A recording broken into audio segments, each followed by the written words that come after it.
Hello, I'm Francesco Verso from Italy in quarantine in Rome, and I will take you to a presentation about science fiction in translation. But first of all, let me thank my friends Vanya and Iban for this invitation. I'm very sorry I cannot be there with you, and this is the best that we can do at the moment with this situation about the coronavirus. So let me start the presentation. I will share the screen.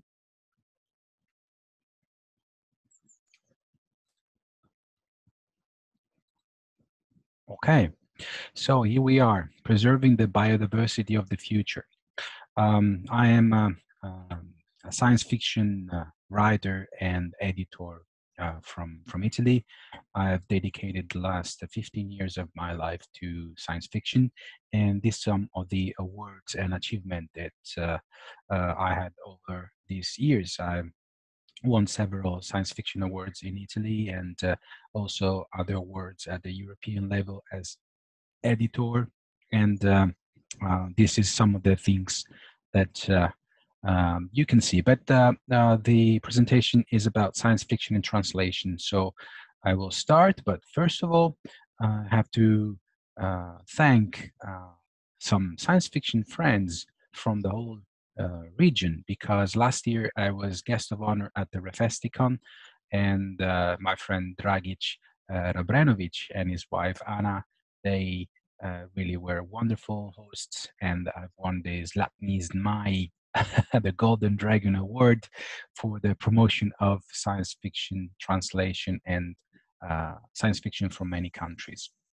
I've had the pleasure to meet also with excellent science fiction writer from Serbia, Zoran Zivkovic, and it was really a pleasant time we had together. And this year I was supposed to come to the Fantasticon in Split, but unfortunately the problem with the coronavirus didn't allow me to come, and hopefully it will be done in the summertime. So I hope Teja Juretic will still keep on doing the convention in Split. Okay, so let's start. We all think and believe that science fiction is a US or UK thing. But if we go back into the history, we see that science fiction has, of course, some relationship with England, yes, but with France also. And so I will not take you to this into this picture, but you can see it at www.wordshelley.com. Is a wonderful infographic about the history of science fiction. But this is important for the next slide, because at the moment we consider science fiction as coming from the Anglo sphere, the Anglo culture. But in reality, as you can see also here, science fiction starts from the fantastic of Europe, fantastic of other influences. It goes into the Enlightenment age, it goes into the golden age of science fiction, which is typically American. But the thing that we don't consider is that many other countries do have a history and a tradition of science fiction. And one of the emerging one of the most important at the moment, is Chinese science fiction. It's a global phenomenon. And my friends in China, they've created this infographic resembling the other one, just to show that they also have a long tradition of fantastic, and in the last century, with the explosion of science fiction, they have also their own national science fiction. Of course, there are influences of the American and the English, but this is just to show that every culture, every history has a tradition of dealing with the future, dealing with science fiction. And this is really a problem, because even though science fiction has been written, read, and published in many countries, just a little part comes in the US. This is called the 3% problem, and it's coming out of a study made by the Rochester University, which says that just 3% of all the books published in the US are works in translation. And this is even a bigger problem because even though some book might come to the US market, they don't receive any coverage from the mainstream media. So despite the quality of these novels, most of these translations are invisible, and nobody has the pleasure to appreciate them. So the issue is even bigger than that because hardly any editor in the US or UK will read a submission in a language that is different from English. And so that means that the cost of the translation is on the author or on the publisher. And let me ask you a provocative question. What would be the situation if we all do that? If we all just read one language and if we all accept our uh, stories just in our native and local language? How many books and which books would be translated? So that opens up another question. Should we all write in English? Should we all give up our identity and try to apply to the US or UK standards of writing? What about our histories? What about our words? What about our landscapes? What about our genius loci, as we say in Italy, the genius of the place, that particular thing that happens just in that place, that has just that name? And we shouldn't, I think, give up our identity to comply to these standards, but we have to work for the translations of our excellent novels into another language. So this is the reason why basically I open up this project called Future Fiction, because I was going to the bookstore and I was finding always the same kind of book written by a white American man. And in Italy and in many other countries, this author was probably even dead since 30 years. And so I was missing a big part of the world, a big part of the future. And I do believe that every country has a future. They just project it into their own, let's say, world, into their own vision, with all the influences of the others, of course. But the reason is exactly like this. I read the news that in the Svalbard Island, they were going to open a seed vault to preserve the genetic heritage of all the plants from a possible environmental catastrophe. So I had this idea, what about preserving the mimetic heritage of the future from a possible cultural catastrophe? That catastrophe is one language, one culture, one economy, one religion, one food, one music, one movie, one book, one single view of the future. And so I started to collect all these stories from many countries. And I was so surprised because in every country, there are the best science fiction authors that are completely comparable, even some cases even better than what we are forced to read. Because I can assure you, since I have experience and I have read all these stories, that the middle range US or UK writer is absolutely comparable and is worse in some cases than the top Chinese writer, on the top Brazilian writer, or the top Indian writer, or the top Russian writer. You know, it's simple as that. So let's say that is more like a commercial um, strength, a commercial power that has created this unbalance in the way we receive books, in the number of books we receive, and the number of books we don't receive because they are not being translated. So let's see that in this wide offering of books, we could create a range of stories that goes from the maximum optimism and utopia that you have, for example, in The Lord of the Rings on the Foundation by Isaac Asimov. And you go down to the possible, plausible, probable stories, and then you go down to pessimism and dystopia, having the worst case scenario in 1984 for science fiction and A Song of Fire and Ice by George Martin, where basically everybody dies. But if you see this cone of possible future projecting into tomorrow, you see that all these technologies that are emerging are part of our present, and they will project their influences and consequences into the future. So basically, the stories that we are looking for in future fiction are exactly here in this cone of very high plausible and very highly probable stories that will tell about the things that will come tomorrow, the shape of the things of tomorrow, okay? And over the last 6-7 years, on Future Fiction, I have published more than 160 stories coming from more than 20 countries with translation from 9 different languages.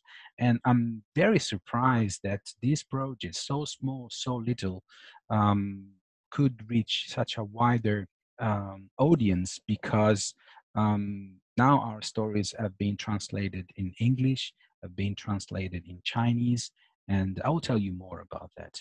At the moment, I just want to show you the catalog, a selection of the stories, because we have been the first in Italy to bring, for example, Spanish science fiction, Russian science fiction, German science fiction, Chinese science fiction, Indian science fiction, from many different countries and many different translations. And also, I hope that this small project could have collaboration with other countries, because I think that it can be done. Now, then I will tell you a bit more about funding, but it's the right time at the moment to address the issue of science fiction in translation. So not only we have translated stories from these many languages, but we have given readers the chance to read the stories directly in the original language, because we want to preserve the culture, because we want to preserve the original language in which these stories were written. So we have, for example, English and Italian, Chinese and Italian, Russian and Italian, Italian and English, because it's important also to give something completely different from the readers. We have really been another kind of science fiction, another kind of book. Sometimes we even put fiction and non-fiction together on the same theme, like, for example, climate change or solar punk. So this is just also a selection of the books that we have published, bringing authors that were completely unknown into the Italian market. And the thing is that we want to represent as many cultures as possible. And this is one of the things that upset me a bit. When I read these books called Best Science Fiction, Best Fantasy, Best of what? Actually, the Americans believe that they have the number one, or they have the most important science fiction in the world. Well, in many cases, it's true, but they start from an assumption that is wrong, at least from my point of view. Let me put it in this way. If you're sitting on a lake and you fish, you take, juicy, big fishes, and you think that that's the best. But if you really want to go and take the whales or take the incredible fishes that are on the ocean, you need a boat, you need a ship. You cannot find them on the shore of your little lake. And that ship, that boat, is exactly a translator that can get you to the big white whale. Just in that case, you can find the big riders that are on the ocean, not just on your lake. That lake, of course, represents your language. and the ocean represent all the other languages. So the Americans, even though they have excellent, wonderful stories and authors and everything, I was grown up with American and UK science fiction, but let's say that they take one color and think that is the whole rainbow, which is not. So with this book, for example, which is just my contribution, it's a small thing, and for the energies and the resources that I could put in, I've tried to gather stories from my catalog, from future fiction catalog, but I work on translation from Chinese, Italian, French, Spanish, and Greek. So if you have these languages, you cover a big part of the world. But it's not possible that you just call the best science fiction of the world because you have published it in one language. So now we have this paradox, at least from my point of view, that US science fiction is just a province, just a small part of the world, and they do believe that they are the whole world or probably the universe itself. So I would say that we need to work better on this and try to make them understand that if they publish a book saying best science fiction, it doesn't mean the best science fiction of the world. It would be the best science fiction in English or the best science fiction that they have read. Okay. And this is another project I want to do is the European science fiction #1. We want to publish a book that gathers the best voices from Europe. And we want to do it for the Eurocon that will be in Fuji, just 1 hour away from Rome, from the 18th to the 21st of March. So this is because exactly the time is right for European science fiction to get together and show that we just don't just exist, but we are absolutely comparable to UK and US science fiction, and not just because of the themes and the ideas, but also for the quality of writing. And so if you have stories, just they must be very good, of course, but just submit them to me and I will read them. And I'm very happy to share the fact that we have won the award for Best Publisher in Belfast last year by the European Science Fiction Society. That gives me confidence and strength that I am on the right track, and I will continue to promote the diversity of science fiction in our genre. There is still a lot to do, and here I have gathered some resources to show you that, of course, I am not alone, even though probably with this kind of project, with this number of languages, this number of countries involved, I'm probably the only one, and not just in Italy, not just in Europe, but probably in the world. We are a small thing. We are not even a company. We are like a non-profit association, but we do it for a higher reason. We don't do it just for money, but we do it for cultural reason. So we managed to get funds from some institutions in Italy, namely the Confucius Institute, which promotes Chinese culture. So I went knocking at their door saying, look, there is this phenomenon of Chinese science fiction. Can you help us with paying for the translators? And they said, yeah, cool. And we had like 3 anthologies of Chinese science fiction in dual language. And we've been the first to do that. And so there are ways to pay for the translators. Just like you have a translation from English, you could have a translation from French or Spanish. It's not so different. And many times translators are very collaborative, and they are our most important resources. And here, so I've mentioned all the editors, scholars, researchers, influencers, the online magazines, all the blogs and websites that you can visit to know and discover more about science fiction and translation.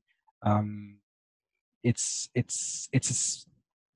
a small niche at the moment, but it's growing very fast and it's gathering more consideration also during the Eurocons, of course, and the Worldcons, which is more like, you know, driven by Americans, but especially at the latest Worldcons in Helsinki and in Dublin, there were more panels about science fiction in translation, more people coming from different countries. And so it is slowly changing.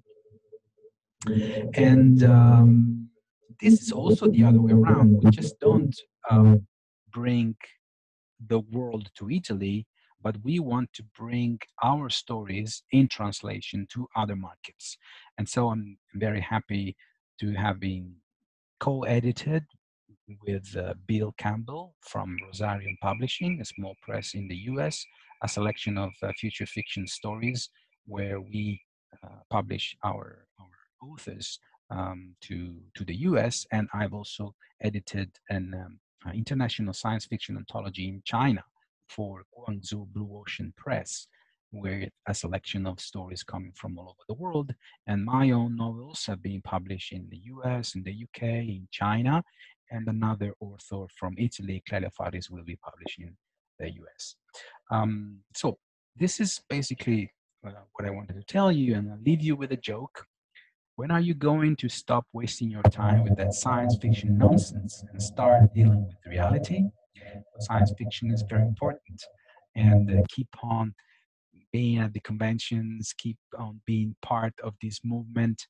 And I hope to see you soon somewhere, maybe not in the near future, but maybe next year at the next SFeraKON or the next science fiction convention somewhere. Keep it up. Ciao. Take care.